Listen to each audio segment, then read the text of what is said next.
What's up guys, CJ here, and welcome back to another all-new Hybrid News Now, where we'll get you caught up on all the biggest news from around the entertainment world. In today's top stories, a first look at some new posters for Jurassic World 2 and Sony's animated Spider-Man movie, a trailer teaser for Marvel's Inhumans hits the web, and some new costumes plus a new character from Star Wars The Last Jedi officially revealed. But in our first story, straight from the Licensing Expo in Las Vegas, and courtesy of Collider and Steve Weintraub, we have our first look at some brand new posters and banners for Jurassic World 2. Be sure to check out the link below for all of these new images, but the posters and displays are kind of a mixed bag, to be honest. They show off the first film's logo with the sequel's release date, June 22nd, 2018, and no mention whatsoever of a title. I think they're just referring to it as Jurassic World because technically this movie doesn't have one yet. Even Jurassic World 2 is just kind of a placeholder from what I understand. Also, Chris Pratt is actually the only cast member on display in any of these, and it makes sense. I mean, he's the face of the franchise now, he's the leading man for these movies, but it still is kind of surprising considering that the film's been filming for 3 months now, but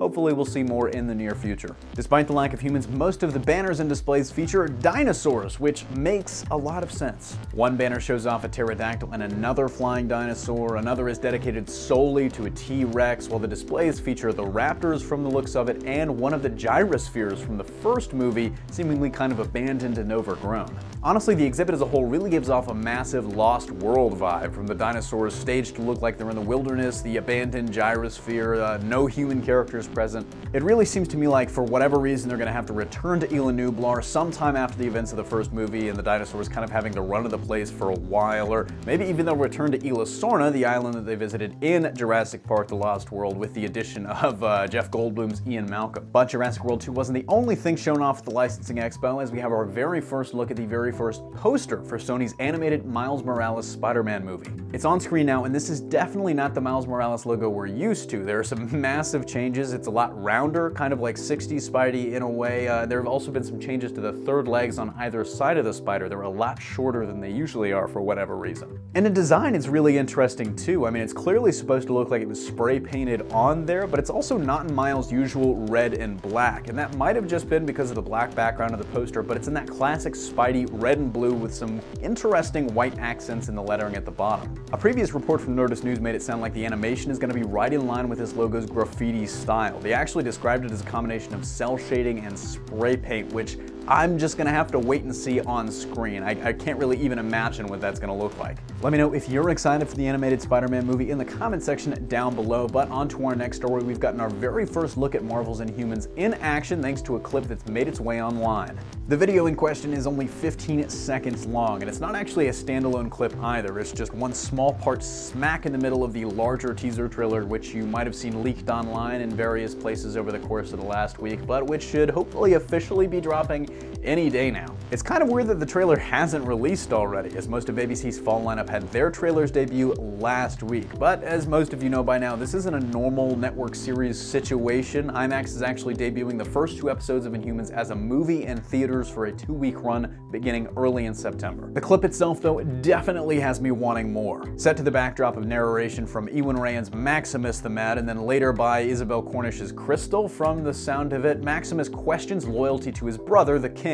Black Bolt, and whether they should stay as silent as he is. I'm loving the royal intrigue, the Shakespearean family drama aspect of the Inhumans that's really heavily being played up here. That's really the main thing that I wanted to see from this series, so color me very pleased by that. I have seen a lot of people complaining about the lack of color in the series, which I get in the costumes, but Adelon is on the moon, which is pretty gray. They've also criticized the lack of technology though, and to that I point them back to the fact that it's on the moon, so I'm pretty sure you're going to see some of that eventually. I'm also really interested in Maximus's role, as early reports kind of suggested he was going to be the central character throughout the series, but now it looks like he's more like an out-and-out villain, which if he stays the star of the show is going to be a really crazy twist. Check out the clip for yourself at the link in the description below. But on to our last story of the day, we have our best look yet at new costumes and a new character from Star Wars The Last Jedi, courtesy of photographer Annie Leibovitz, and 4 covers she shot for this month's issue of Vanity Fair magazine. The covers feature our 4 main cliques: Rey and Luke Skywalker, the First Order's finest Kylo, Phasma, and Hux, the Resistance heroes Poe, Finn, BB-8, and new character Rose Tico, while the dearly departed Carrie Fisher's Leia Organa graces her very own cover.